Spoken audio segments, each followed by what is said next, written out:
We are genuinely thrilled by the disruption that technology brings, because yes, on the one hand it's a threat and it destabilizes and disrupts the classic economics of how our business used to work.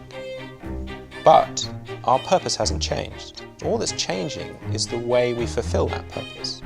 It all comes back to putting the customer at the heart of what we do. Previously, it's not just about the articles that we write anymore, it's actually about how we are making them available to our customers. In the last few years, we really have become to transform into a digital business. For the first time, our digital subscribers have overtaken print.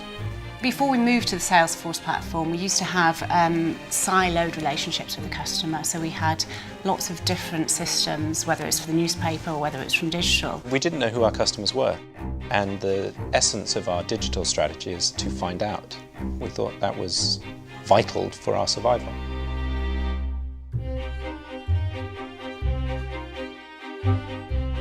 Salesforce is a solution that we can use for our business end-to-end. All our FT.com customers, whether they're registered users or subscribers, are currently inside Salesforce, and we service them from a single place. Bringing all the customers onto one platform, we can really start to share information about them. If I'm going to sell effectively, I have to understand what's going on for my customer. And when I'm looking in Salesforce, that's my goal. To make people productive, you have to allow them to be mobile, you have to allow them to be able to access things 24/7. So Salesforce for us isn't simply a sales tool where salespeople talk to each other. What we've got is a way of ensuring that we are more collaborative across the business and equally with prospects and with customers. There's so many different devices, there's so many different ways to connect with customers. Salesforce has given us the ability to listen to our customer, to respond to our customer in the most appropriate way. And actually within our customer service performance, you can actually see genuine business value has been driven.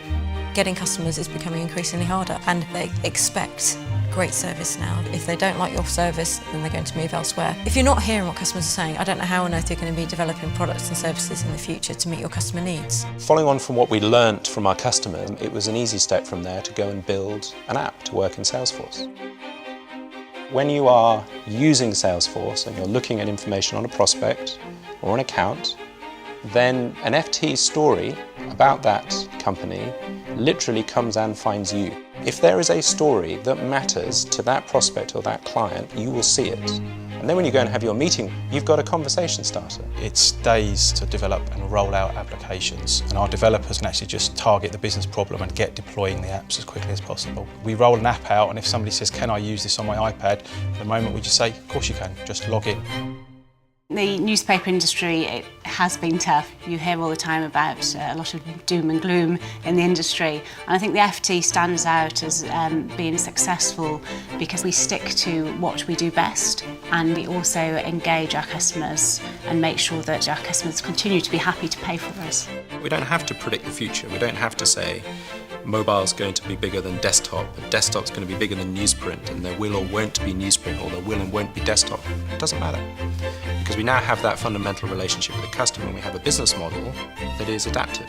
The Salesforce will continue to be a catalyst in the system, but now, instead of treating our audience as passive recipients of what we do, we can include them.